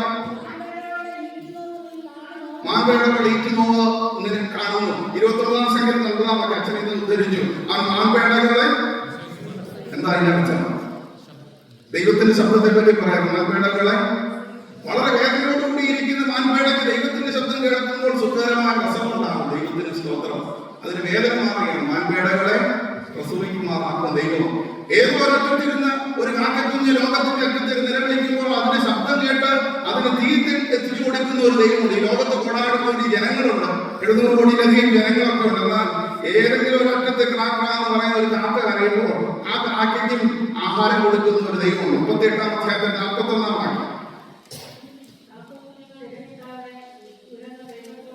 കാക്കക്കുഞ്ഞുങ്ങൾ ഇര കിട്ടാന്ന് പറയുന്ന ദൈവത്തോട് നിലവിളിക്കുമ്പോൾ തീരെത്തിച്ചു കൊടുക്കുന്ന നിനക്കിത് വല്ലതും അറിയാമല്ലോ. ദൈവോധനത്തിൽ എഴുതി കാര്യങ്ങൾ ഓർപ്പിച്ച് ഓരോ കാര്യങ്ങൾ ഓരോന്നോരോന്ന് എടുത്ത് ചോദിക്കുക. നിനക്കിതിനെ പറ്റി വല്ല ബോധ്യമുണ്ടോ എന്നുള്ളത് ചോദിക്കുക. 40-ാം അധ്യായത്തിന് 15-ാം വാക്യം. ഒരുപക്ഷെ ആ കാലത്തുള്ള ന്യൂസുകളെ പറ്റിയൊക്കെ ഉള്ള സൂചനകളാണ്. 40-ാം അധ്യായം 15-ാം വാക്യം. ഞാൻ നിന്നെ പോലെ ഉണ്ടാക്കിയിരിക്കുന്ന നദീഹേമുണ്ടല്ലോ, ലവ്യാഥാനെ പറ്റിയൊക്കെയുള്ള ഒരുപക്ഷെ നിങ്ങൾ കൂടുതൽ വായിക്കുന്നത് അടുത്ത 41-ാം അധ്യായത്തിന് 1-ാം വാക്യം. മഹാനഗരത്തെ ചൂണ്ടലിട്ട് പിടിക്കാമോ? 38-ാം അധ്യായം മുതൽ 41-ാം അധ്യായം വരെ ചോദ്യങ്ങളാണ്. എത്ര ചോദ്യങ്ങളുള്ളത് വീട്ടിൽ പോയി നീട്ടി നോക്കണം. 84 ചോദ്യങ്ങൾ. 84 ചോദ്യങ്ങൾ ദൈവം ചോദിക്കുകയാണ്. ഞാൻ പല പ്രാവശ്യം എണ്ണുന്നുണ്ട്. അപ്പോൾ ഈ ചോദ്യങ്ങൾ ഇതൊക്കെ നിനക്കറിയാമോ? ഇതൊക്കെ വരുമ്പോഴാണ് ഈ ഉപകാരം നടത്തുന്നത്. ഇതൊന്നും എനിക്ക് അറിഞ്ഞില്ല. എന്നെ കേൾക്കുന്ന പ്രിയപ്പെട്ടവർ, ഒരുപക്ഷെ ഞാൻ നിങ്ങൾ ആത്മീയാഹങ്കാരത്തിലൊക്കെ നിൽക്കുമ്പോൾ പല കാര്യങ്ങളും അറിയാമെന്ന് ചിന്തിക്കുമ്പോൾ ദൈവസന്നിധിയിൽ കടന്നു വരുമ്പോൾ വിനയപ്പെടുവാനായി ഇടയായി തീരണം. 41-ാം അധ്യായത്തിന്റെ 2-ാം വാക്യം. 42-ാം അധ്യായത്തിന്റെ 2-ാം വാക്യം. നിനക്ക് സകലവും കഴിയുമെന്നും നിന്റെ ഉദ്ദേശമൊന്നും അസാധ്യമല്ലെന്നും ഞാൻ അറിയുന്നു. 3 തിരിച്ചറിവുകളാണ് നിനക്ക്. You can do anything, nothing is impossible with you. നിനക്ക് അസാധ്യമായിട്ട് ഒരു കാര്യവുമില്ല, സകലവും നിനക്ക് കഴിയും. ലൂക്കോസ് 37 പറയാൻ ദൈവത്തിന് അസാധ്യമായ ഒരു കാര്യമില്ലല്ലോ. മർക്കോസ് 9:23 പറയുന്നുണ്ട്. മർക്കോസ് 9:27 പറയുന്നുണ്ട്. 10:27 ഒക്കെ നമ്മൾ ആവർത്തിച്ച് വായിക്കുന്നത് ദൈവത്തിന് അസാധ്യമായ ഒരു കാര്യമില്ല. Nothing is impossible with God. ഇറങ്ങിയ chapter 32:27 പറയും ദൈവത്തിന് is there anything too hard for the Lord? ദൈവത്തിന് അസാധ്യമായിട്ട് എന്തെങ്കിലും ഉണ്ടോ? ഒന്നുമില്ല. എന്നെ കേൾക്കുന്ന പ്രിയപ്പെട്ടവരെ, ഒന്നും തിരിച്ചറിഞ്ഞില്ലെങ്കിലും ഈ 3 തിരിച്ചറിവുകൾ നമ്മുടെ ജീവിതത്തിൽ ഉണ്ടാകണം. എന്റെ ജീവിതത്തിൽ രക്ഷ പ്രാപിക്കുവാൻ എനിക്ക് അസാധ്യമാണ്, എന്നാൽ എന്നെ വീണ്ടെടുക്കുകാരൻ. ഒരുപക്ഷെ എന്റെ ശരീരം നശിച്ചു പോയാലും എന്നെ വീണ്ടെടുക്കുന്ന ഒരു ദൈവമുണ്ടെന്ന് തിരിച്ചറിയാൻ സാധിക്കണം. 3-ാമത് ദൈവസന്നിധിയിൽ കോൺസെൻട്രേഷനാണ്. അവൻ സമർപ്പിക്കുകയാണ്. കർത്താവേ, നീ എല്ലാം പറയും, നിനക്ക് അസാധ്യമായിട്ട് തോന്നുന്നില്ല. ജീവിതത്തിൽ ഒരുപക്ഷെ ദൈവത്തിന്റെ സന്നിധി അപ്രകാരം സമർപ്പിക്കുവാൻ കഴിയുമ്പോഴാണ് ദൈവം നമ്മെ കൂടുതലായിട്ട് എടുത്ത് ഉപയോഗിക്കുവാനായിട്ടിടയായി. യോബിന്റെ ജീവിതം നഷ്ടപ്പെട്ടതിനെയൊക്കെ ദൈവം തിരിച്ചു കൊടുക്കുക, റിസ്റ്റോർ ചെയ്യുക. വേഗത്തിൽ നമുക്ക് 42-ാം അധ്യായത്തിന്റെ 5-ാം വാക്യം പറയുന്നു, ഒരു കേൾവി മാത്രമേ നിന്നെ പറ്റി കേട്ടിരുന്നുള്ളൂ, ഇപ്പോൾ സ്വന്തം കണ്ണാൽ ഞാൻ കാണും. ഞാൻ നിന്നെ കുറിച്ച് ഒരു കേൾവി മാത്രമേ കേട്ടിരുന്നുള്ളൂ, ഇപ്പോഴും എന്റെ കണ്ണാൽ നിന്നെ കാണും. എന്നെ കേൾക്കുന്ന പ്രിയപ്പെട്ടവര്, കർത്താവിനെ ഒന്ന് രുചിച്ചറിയുവാൻ സാധിക്കും. 14-ാം സംഖ്യയുടെ 8-ാം വാക്യം യഹോവ എത്ര നല്ലവനാണെന്ന് രുചിച്ചറിയുവാൻ സാധിക്കുന്നെങ്കിൽ ജീവിതത്തിൽ വിജയം ലഭിക്കുക. നഷ്ടപ്പെട്ടതിനെയൊക്കെ മടക്കി കൊടുക്കുക. ശരീരത്തിന് സൗഖ്യം, മനസ്സിന് സന്തോഷം, ആത്മാവിന് പ്രകാശം കൊടുക്കുന്നതായിട്ടാണ് തുടർന്ന് നമ്മൾ വായിക്കുന്നത്. ദൈവം അനുവദിച്ചാല് തുടർന്നുള്ള അടുത്ത ദിവസത്തില് ശാരീരികമായ സൗഖ്യത്തെയും ഫിസിക്കൽ ഹീലിങ്ങിനെ പറ്റിയാണ് ചിന്തിക്കുവാൻ വേണ്ടി ആഗ്രഹിക്കുന്നത്. ഇവിടെ നമുക്ക് വായിക്കുന്ന വാക്യത്തിൽ എന്തൊക്കെയാണ് യോബിന് മടക്കി കൊടുക്കുന്നത്? പുതിയ ദർശനം കൊടുക്കുകയാണ്. 42-ാം അധ്യായത്തിന്റെ 8-ാം വാക്യം.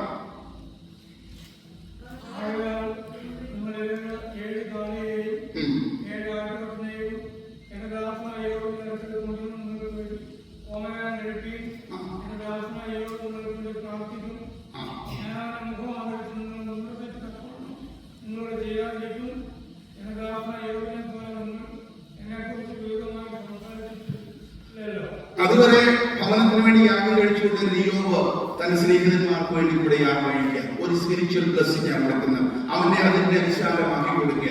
അതുവരെ തന്റെ കുടുംബത്തിന് വേണ്ടി യാഗം കഴിച്ചിരുന്നെങ്കിൽ ദൈവം പറയുന്നതിന്റെ സ്നേഹിതന്മാർക്ക് വേണ്ടി കൂടി യാഗം കഴിക്കണം. എന്നെ കേൾക്കുന്ന പ്രിയപ്പെട്ടവർ, ആത്മീയതയുടെ വിശാല തലങ്ങൾ തുറന്നു തരുവാൻ ദൈവം മതിയായ സ്പിരിച്വൽ ബ്ലെസ്സിംഗ് ആണ്. ഈ സ്പിരിച്വൽ ബ്ലെസ്സിംഗ് ആത്മീയ അനുഗ്രഹം പ്രാപിച്ച ശേഷം മാത്രമേ ശാരീരിക സൗഖ്യം ലഭിക്കുകയുള്ളൂ എന്നുള്ളതും നമ്മുടെ ദൈവവചനത്തിൽ കാണാം. 42-ാം അധ്യായത്തിന്റെ 9-ാം വാക്യം, ചാപ്റ്റർ 42 verse 9.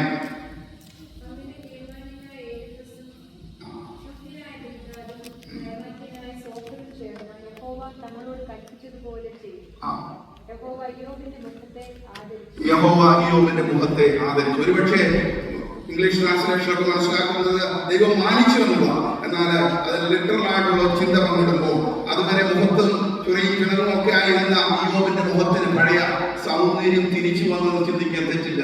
ദൈവം സൗഖ്യം കൊടുക്കുന്ന ദൈവമാണ്. അവന്റെ അടിപ്പിണരങ്ങളാൽ സൗഖ്യമുണ്ട്. യോബിനെല്ലാം അടക്കി കൊടുത്തെങ്കിൽ നിശ്ചയമായിട്ടും അവന്റെ ശരീരത്തിന് സൗഖ്യവും ദൈവം കൊടുത്തിട്ടുണ്ട്. ദൈവത്തിന് സ്തോത്രം. ഒരുപക്ഷെ അതിനെപ്പറ്റി നാം കൂടുതൽ നാളത്തെ ദിവസം ചിന്തിക്കുവാനായിട്ട് സാധിക്കും. 10-ാം വാക്യം.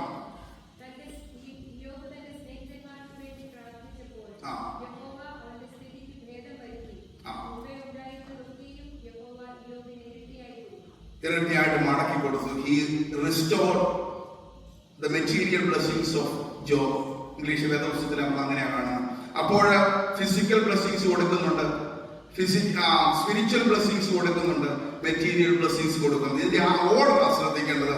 ദൈവത്തിന് ആത്മീയ അനുഗ്രഹം ലഭിക്കുമ്പോഴാണ് ഭൗതിക അനുഗ്രഹങ്ങൾ പിന്നാലെ കടന്നു വരുവാനായിട്ട് ഇടയായിത്തീരുന്നത്. യോബിന്റെ ജീവിതത്തിൽ ദൈവം നഷ്ടപ്പെട്ടതിനെയൊക്കെ മടക്കി കൊടുക്കും ദൈവസന്നിധിയിൽ സമർപ്പിക്കുമ്പോൾ. ഒരുപക്ഷെ 12-ാം വാക്യം നമ്മൾ വായിക്കുമ്പോൾ കാണുന്നത് യോബിന്റെ പിൻകാലത്തെ ദൈവം മുൻകാലത്തെക്കാൾ ഏറ്റവും അധികം അനുഗ്രഹിച്ചു. 12-ാം വാക്യം.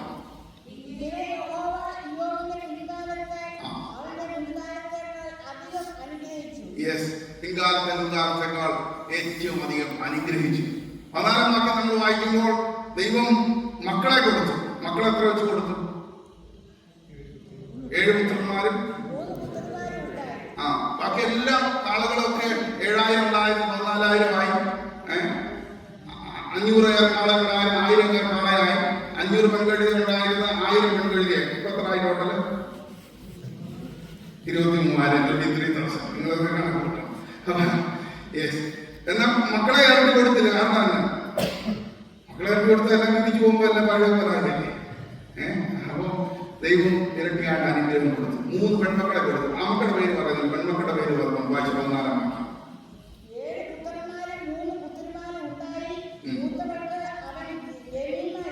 യമീമ എന്നും കെസിയ എന്നും നല്ല പേരുകളാണ്. നമ്മൾ യമീമായി കെസിയ ഇടാറുണ്ടല്ലോ. കാസിയ എന്ന് പറയുന്ന സുഗന്ധ ലവംഗത്തെ കുറിച്ച് സൂചിപ്പിക്കണം. വിശേഷ തൈലമൊക്കെ ഉണ്ടാക്കുന്ന ലവംഗമൊക്കെ ഉപയോഗിച്ചിട്ടാണ്. അപ്പോൾ അതിനെപ്പറ്റിയൊക്കെ നമ്മൾ വായിക്കുന്നു. ഒരുപക്ഷെ യമീമ എന്ന് പറയുന്ന പ്രകാശം, അന്ധകാരത്തിൽ നിന്നൊരു പുതിയ പ്രകാശം, ബ്രൈറ്റ്നെസ്, ലവ്, സമാധാനത്തിന്റെ പ്രതീകമായിട്ടൊക്കെ കാണുന്നു. അപ്പോൾ അന്ധകാരത്തിൽ നിന്നൊരു പ്രകാശം കൊടുക്കുന്നു.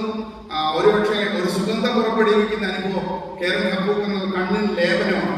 അപ്പോൾ കണ്ണിന് പ്രകാശം കൊടുക്കുന്നു. അപ്പോൾ ജീവിതത്തിൽ നഷ്ടപ്പെട്ടതിനെയൊക്കെ ദൈവം മടക്കി കൊടുത്തതിന് സാക്ഷ്യമാണ്. വെണ്ണീറിൽ നിന്ന് അലങ്കാരമാല കൊടുക്കുന്നു. മക്കൾക്ക് അതിനനുസരിച്ച് പേരുകൾ കൊടുക്കുക. എന്നെ കേൾക്കുന്ന പ്രിയപ്പെട്ടവരെ, ജീവിതത്തിൽ നഷ്ടപ്പെട്ടതിനെയൊക്കെ ദൈവം മടക്കി തരും. ദൈവസ്ഥത്തിൽ ആരൊക്കെ സമർപ്പിക്കുന്നു ജീവിതത്തിൽ നിശ്ചയമായിട്ട് അനുഗ്രഹം തരും. ഒരുപക്ഷെ ജമീമ എന്നുള്ള പേര് ഈ അടുത്ത ദിവസം ജമീമ എന്നുള്ള പേര് നിങ്ങൾ വായിച്ചു കാണും. 2 ആഴ്ച മുമ്പ് ക്രിക്കറ്റില് ജമീമ റോഡ്രിഗസ് അല്ലേ, എത്ര സ്കോറിനാണ് ജയിച്ചത്? 127 റൺസ്, 134 ഗോളെല്ലാം ലഭിച്ചു അല്ലെ. 338 എന്നുള്ള ഒരു ഓസ്ട്രേലിയൻ ഹിമാലയൻ സ്കോറിനെ പിന്തുടർന്ന് പരാജയപ്പെടുത്തുവാനിടയായി. ആ ജമീമയുടെ ചരിത്രമൊക്കെ ഒരു പക്ഷേ നിങ്ങൾ കേട്ട് കാണും. ദൈവത്തെ ആരാധിക്കുന്ന, യേശുക്രിസ്തുവിനെ ആരാധിക്കുന്ന ഒരു വ്യക്തി അതിന്റെ പേരിൽ മതവിദ്വേഷം പകർത്തുന്നു എന്നൊക്കെ പറഞ്ഞ് അംഗപരിവാറിന്റെ വളരെ പ്രശ്നം ഉണ്ടാക്കിയ ഒരു സാഹചര്യം ഉണ്ടെന്നാൽ അതിൽ നിന്ന് ദൈവം അവളെ കരകയറ്റി. അവൾക്ക് വിജയം ലഭിച്ചപ്പോൾ അവള് പറയുന്നത് ഐ താങ്ക് ജീസസ് ക്രൈസ്റ്റ്, ഞാൻ ദൈവത്തിന് യേശുവിനെ സ്തോത്രം ചെയ്യുന്നു എന്ന് പറഞ്ഞുകൊണ്ടാണ് ആരംഭിക്കുന്നത്. അതിനുശേഷം അവൾ പറയുന്ന ഒരു വാക്കുണ്ട്, എക്സോഡസ് ചാപ്റ്റർ 14:14, എക്സോഡസ് 14:14, നിങ്ങൾ മിണ്ടാതിരിപ്പിന് യഹോവ നിങ്ങൾക്ക് വേണ്ടി യുദ്ധം ചെയ്യുന്നത്, Lord will fight for you. ദൈവത്തിന് സ്തോത്രം. എന്നെ കേൾക്കുന്ന പ്രിയപ്പെട്ടവരെ, നഷ്ടപ്പെട്ടതിൽ വീണ്ടെടുക്കുന്നതിനേക്കാൾ നല്ലൊരു ഉദാഹരണമില്ല. ജീവിതത്തിൽ നഷ്ടപ്പെട്ടതിനെ മടക്കി തരുന്ന ദൈവത്തിന്റെ കരത്തിലേക്ക് സമർപ്പിക്കാം. കണ്ണുകളെ അടയ്ക്കാം, നമുക്ക് പ്രാർത്ഥിക്കാം. ഇന്ന് ദൈവത്തിന്റെ സന്നിധിയിൽ നമ്മെ തന്നെ സമർപ്പിക്കുമ്പോൾ, ഒരുപക്ഷെ ലോകം നമ്മെ നിന്ദിക്കുമ്പോൾ, തഴയുമ്പോൾ, ദൈവത്തിന്റെ കൃപ വ്യാപനം, ഒരുപക്ഷെ നമ്മുടെ ജീവിത നഷ്ടങ്ങൾ കടന്നു വരുമ്പോൾ, ദൈവം എന്റെ ജീവിതത്തിൽ എന്തുകൊണ്ട് ഇങ്ങനെ എന്നുള്ള ചോദ്യം പലപ്പോഴും നമ്മൾ ചോദിച്ചേക്കാം. എന്നാൽ കുഞ്ഞുപോലെ പുറത്തെടുക്കുവാനായിട്ടാണ് ദൈവത്തിന്റെ കൃപ നമ്മുടെ ജീവിതത്തിൽ വ്യാപരിക്കുന്നത് എന്നുള്ളത് മറന്നു പോകരുത്. ദൈവത്തിന്റെ സന്നിധിയിൽ കടന്നു വരുമ്പോൾ എന്നെ വീണ്ടെടുക്കുന്ന ഒരു വീണ്ടെടുപ്പുകാരുണ്ട് എന്നുള്ള ഒരു ഉത്തമ ബോധ്യം. ഒരുപക്ഷെ എന്റെ ജീവിതം നശിച്ചു പോയാലും, എന്റെ ജീവിതത്തിന്റെ ഈ ആയുസ് അവസാനിച്ചാലും, ഈ മണ്ണിലേക്ക് ചേർന്നാലും, മണ്ണിൽ നിന്ന് മടക്കി വിളിക്കുന്ന ഒരു കർത്താവിന്റെ ജീവിതത്തിലുണ്ട് എന്ന് തിരിച്ചറിയാൻ സാധിക്കുമ്പോൾ നമ്മുടെ ജീവിതങ്ങൾ അനുഗ്രഹിക്കപ്പെടുവാനായിട്ടിടയായി തീരുക. ദൈവത്തിന്റെ കരത്തിലേക്ക് സമർപ്പിച്ചാട്ടെ. എന്നെ കേൾക്കുന്ന പ്രിയപ്പെട്ടവരെ, എന്റെ ദൈവത്തിന് അസാധ്യമായിട്ട് ഒരു കാര്യമില്ല. നിന്റെ ജീവിതത്തിൽ എന്താണ് നഷ്ടപ്പെട്ടത്? യഹോവ എന്റെ നിന്ന നീക്കുവാൻ വേണ്ടി പ്രവർത്തിക്കുന്ന നാളിൽ ഇന്ന് അത്ഭുതം പ്രവർത്തിക്കുവാനായിട്ടിടയായി തീരും. ശത്രുവിന്റെ അനുഗ്രഹങ്ങൾ തട്ടിയെടുത്ത് മാറ്റിയിട്ടുണ്ടെങ്കിൽ അതിനെ മടക്കി തരുവാൻ മതിയായ ഒരു ദൈവത്തിന്റെ സന്നിധിയിൽ ഇന്ന് രാത്രി ഇരിക്കുക. ആരോഗ്യം ദൈവത്തിന്റെ ദാനം. ഒരുപക്ഷെ ആരോഗ്യം നഷ്ടപ്പെട്ടിട്ടുണ്ടെങ്കിൽ പഴയ ആരോഗ്യത്തോടെ മടങ്ങുന്ന ദൈവത്തെ ആരാധിക്കുക. വെറുതെ വാക്കുകൾ ഉരുവിടുകയല്ല, ദൈവസന്നിധിയിൽ കടന്നു വന്ന ദൈവം നൽകിയ വിടുതലിന്റെ സന്തോഷത്തോടെ സാക്ഷിച്ചോട് പറയാ, ദൈവത്തിന്റെ സ്തോത്രം.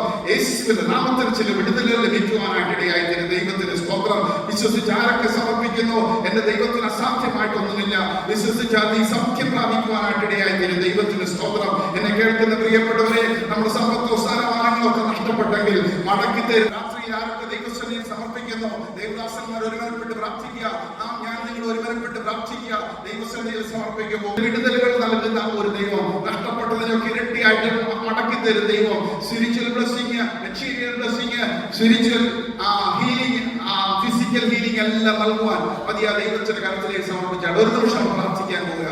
എല്ലാവരും കണ്ണുകളെ അടച്ച് ദൈവസന്നിധിയിൽ ദൈവം നൽകിയ കൃപകൾക്കനുസരിച്ച് ദൈവത്തെ സ്തുതിക്കുമ്പോൾ, ദൈവത്തെ ആരാധിക്കുമ്പോൾ ദൈവത്തിന്റെ കൃപയായിരിക്കും. ഹല്ലേലൂയ, സ്തോത്രം, സ്തോത്രം, സ്തോത്രം. മഹത്വത്തിന് പ്രത്യാശയായ ദൈവമേ, സ്വർഗ്ഗസ്ഥപിതാവേ, അനുഗ്രഹിക്കപ്പെട്ട സമയത്തിലാണ് ഞങ്ങൾ അവിടുത്തെ സ്തുതിക്കുന്നു. ഞങ്ങൾ ദൈവസന്നിധിയിൽ കടന്നു വന്ന് കർത്താവെ ചില വിഷയങ്ങൾ സമർപ്പിച്ച് പ്രാർത്ഥിക്കുക. രാത്രിയുടെ യാമങ്ങളിൽ കർത്താവെ ദൈവസന്നിധിയിൽ തലമുറകൾക്ക് വേണ്ടി പ്രാർത്ഥിക്കുന്ന വിഷയങ്ങളുടെ മേൽ, ഞങ്ങളുടെ ശരീരത്തിന്റെ ആരോഗ്യത്തിന് മേൽ, ഞങ്ങളുടെ നഷ്ടപ്പെട്ടു പോയ സമ്പത്തിന്മേൽ എല്ലാം മടക്കി തരുന്ന ഒരു തമ്പുരാനുള്ളതിനായിട്ട് സ്തോത്രം. കർത്താവെ ലോകം നിന്ദിച്ചേക്കാം, എന്നാൽ മാനിക്കുന്ന ഒരു തമ്പുരാനെ അവിടെ നിലനിർത്തും ദൈവമായിരിക്കാൻ സ്തോത്രം. ഹൃദയത്തിൽ പ്രാർത്ഥിച്ചുകൊണ്ടിരിക്കുന്ന, കണ്ണീരോടെ പ്രാർത്ഥിക്കുന്ന ദൈവത്തെ ചേർന്ന് പ്രാർത്ഥിക്കുക. ദൈവദാസന്മാർ ഒരുമനപ്പെട്ട് പ്രാർത്ഥിക്കുമ്പോൾ യേശുവിന്റെ നാമത്തിൽ ചില രോഗത്തിന്റെ ബന്ധനം കഴിയട്ടെ, ചില കെട്ടുകൾ വിട്ടുപോകട്ടെ, ചില കൈകൾ കൊട്ട വിട്ടൊഴിയട്ടെ. യേശുവിന്റെ നാമത്താൽ ശത്രുവിന്റെ പോരാട്ടങ്ങളെ വെട്ടിമാറ്റി അനുഗ്രഹത്തിന്റെ പുതുവഴികൾ തുറക്കട്ടെ. ദൈവത്തിന് സ്തോത്രം. എന്റെ ദൈവത്തിന് അസാധ്യമായ ഒരു കാര്യമില്ല. ഡോക്ടർമാർ അസാധ്യമെന്ന് വിധിയെഴുതിയതിനെ മാറ്റിവിരിക്കുന്ന ദൈവത്തിന്റെ കൃപ ആദരിക്കട്ടെ. ഈ രാത്രിയിൽ ദൈവസന്നിധിയിൽ സമർപ്പിക്കുമ്പോൾ എന്നെ വീണ്ടെടുക്കുന്ന ഒരു വീണ്ടെടുപ്പുകാരുണ്ട്. അവൻ എനിക്ക് വേണ്ടി പടിമേൽ നിൽക്കുന്നവനാണെന്ന് ഉത്തമബോധ്യമുണ്ടെങ്കിൽ ദൈവത്തിന്റെ കൃപ ആദരിക്കട്ടെ. ഈ ആലയത്തിന്മേൽ ദൈവത്തിന്റെ കൃപ ആദരിക്കട്ടെ. ദൈവജനത്തിന്മേൽ ദൈവകൃപ ആദരിക്കട്ടെ. ചില ബന്ധനങ്ങളിന്മേൽ, മുഖത്തിന്റെ അമിക്കയറുകളിന്മേൽ ദൈവത്തിന്റെ കൃപ ആദരിക്കുക. ദൈവത്തിന് ഒരുമനപ്പെട്ട് പ്രാർത്ഥിക്കുമ്പോൾ ദൈവത്തിന്റെ കൃപ ആദരിക്കുക. ഇന്ന് രാത്രികാലം ദൈവത്തിന്റെ കരത്തിലേക്ക് സമർപ്പിച്ചോട്ടെ. കണ്ണുനീരിനെ മാനിക്കുന്ന ഒരു തമ്പുരാൻ, ദൈവത്തിന്റെ സ്തോത്രം. കണ്ണുനീരിനോട് ദൈവസന്നിധിയിൽ പ്രാർത്ഥിക്കുന്ന വിഷയങ്ങളുടെ എന്റെ സ്വർഗ്ഗത്തിലെ തമ്പുരാന്റെ കരം വെളിപ്പെടുക. ദൈവത്തിന്റെ കൃപയിലേക്ക് സമർപ്പിക്കുക. ദൈവദാസന്മാരെ ദൈവത്തിന്റെ കുടുംബാടിൽ വെച്ച് പ്രാർത്ഥിക്കുക. ദൈവജനത്തിന്മേൽ ദൈവത്തിന്റെ കൃപ ആദരിക്കട്ടെ. മാമച്ചന്, ജോബിയച്ചന്, എലി തോമസച്ചൻ, ദേവദാസന്മാർ ദൈവജനത്തിന് വേണ്ടി പ്രാർത്ഥിക്കുക. നമ്മൾ ഒരുമനപ്പെട്ട് ദൈവത്തിന്റെ സന്നിധിയിൽ പ്രാർത്ഥിക്കുമ്പോൾ ചില വിഷയങ്ങളുടെ മേൽ ഇന്ന് രാത്രികാലം എന്റെ ദൈവത്തിന് അസാധ്യമായ ഒരു കാര്യമില്ല. ദൈവത്തിന്റെ കൃപ ആദരിക്കുക. ദൈവത്തിന്റെ ശക്തി ആദരിക്കട്ടെ. In the name of Jesus, by the blood of Jesus, praise the Lord. ദൈവത്തിന്റെ കൃപ ആദരിക്കുന്നു. ദൈവത്തിന്റെ മഹത്വം ഇറങ്ങി വരും. ദൈവത്തിന്റെ അഗ്നിയാൽ ശുദ്ധീകരിക്കട്ടെ. ദൈവത്തിന്റെ കൃപ ആദരിക്കട്ടെ. സകല മഹത്വം അവിടുത്തേക്ക് യേശു മിശിഹായുടെ ധന്യനാമത്തിൽ അപേക്ഷിക്കുന്നു. കൃപയോടെ കേൾക്കണമേ.